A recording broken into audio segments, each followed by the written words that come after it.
Once upon a time, oh, many, many years ago, as time is calculated by men, but which was only yesterday in the celestial calendar of heaven, there was in paradise a most miserable, thoroughly unhappy, and utterly dejected cherub who was known throughout heaven as the littlest angel. He was exactly 4 years, 6 months, 5 days, 7 hours, and 42 minutes when he presented himself to the venerable gatekeeper and waited for admittance to the glorious kingdom of God. Standing defiantly, he tried to pretend that he wasn't at all impressed by such unearthly splendor, and he wasn't at all afraid. But his lower lip trembled, and a tear disgraced him by making a new furrow down his already tear-streaked face, coming to a precipitous halt at the very tip end of his small freckled nose. But that wasn't all. While the kindly gatekeeper was entering the name in his great book, the littlest angel, having left home as usual without a handkerchief, endeavored to hide the telltale evidence by snuffing. A most unangelic sound which so unnerved the good gatekeeper that he did something he had never done before in all eternity. He blotted the page. From that moment on, the heavenly peace was never quite the same, and the littlest angel soon became the despair of all the heavenly host. His shrill, ear-splitting whistle resounded at all hours through the golden streets. It startled the patriot parkers and disturbed their meditation. Yes, and on top of that, he inevitably and vociferously sang off-key at the singing practice of the heavenly choir, spoiling its ethereal effect. And being so small that it seemed to take him just twice as long as anyone else to get to nightly prayers, the littlest angel always arrived late and always knocked everyone's wings askew as he darted into his place. Although these flaws in behavior might have been overlooked, the general appearance of the littlest angel was even more disreputable than his deportment. It was first whispered among the seraphim and cherubim and then said aloud among the angels and archangels that he didn't even look like an angel, and they were all quite correct. He didn't. His halo was permanently tarnished where he held onto it with one hot little chubby hand when he ran, and he was always running. Furthermore, even when he stood very still, it never behaved as a halo should. It was always slipping down over his right eye, or over his left eye, or else, just for pure meanness, slipping off the back of his head and rolling away down some golden street, just so he'd have to chase it. Yes, and it must be recorded that his wings were neither useful nor ornamental. All paradise held its breath when the littlest angel perched himself like an unhappy fledgling sparrow on the very edge of a gilded cloud and prepared to take off. He would teeter this way and this way, and after much coaxing and a few false starts, he would shut both his eyes, hold his freckled nose, and hurl himself into space. However, owing to the regrettable fact that he always forgot to move his wings, the littlest angel always fell head over heels. It was also reported and never denied that whenever he was nervous, he bit his wingtips. Now anyone can easily understand why the littlest angel would, sooner or late, have to be disciplined. And so, on an eternal day of an eternal month in the year eternal, he was directed to present his small self before an angel of the peace. The littlest angel combed his hair, dusted his wings, and donned an almost clean garment, and then, with a heavy heart, trudged his way to the place of judgment. He tried to postpone the dreaded ordeal by loitering along the street of the guardian angel, pausing a few timeless moments to minutely pursue the long list of new arrivals. Although all heaven knew he couldn't read a word, and he idled more than several immortal moments to carefully examine a display of harps. But everyone in the celestial city knew he couldn't tell a crotchet from a semiquaver. But at length, and at last, he slowly approached a doorway, which was surmounted by a pair of golden scales signifying that heavenly justice was dispensed within. To the littlest angel's great surprise, he heard a merry voice singing. The littlest angel removed his halo, breathed upon it heavily, polished it upon his garment, a procedure which added nothing to his already untidy appearance, and then tiptoed in. The singer, who was known as the understanding angel, looked down at the small culprit, and the littlest angel instantly tried to make himself invisible by the ingenious process of withdrawing his head into the collar of his garment, very much like a snapping turtle. At that, the singer laughed, a jolly, heartwarming sound, and said, "Oh, so you're the one that's been making heaven so unheavenly. Come here, cherub, and tell me all about it." The littlest angel ventiled a furtive look, first one eye and then the other, and almost before he knew it, he found himself perched on the lap of the understanding angel and was explaining how very difficult it was for a boy who suddenly finds himself transformed into an angel. Yes, and no matter what the archangel said, he'd only swung twice. Oh, okay, he'd swung 3 times on the golden gates. That was just for something to do.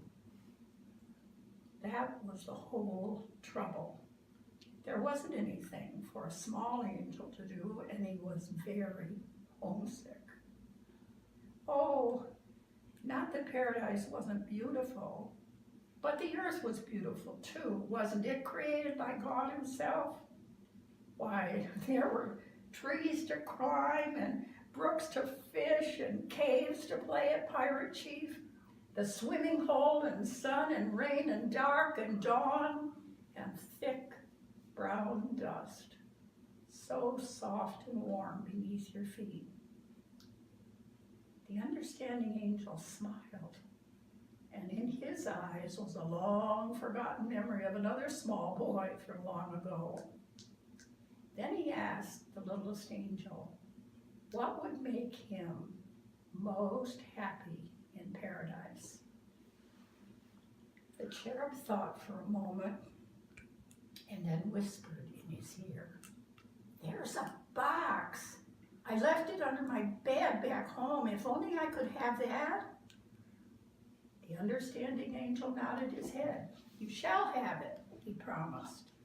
And a fleet-winged heavenly manger was instantly dispatched to bring the box to paradise.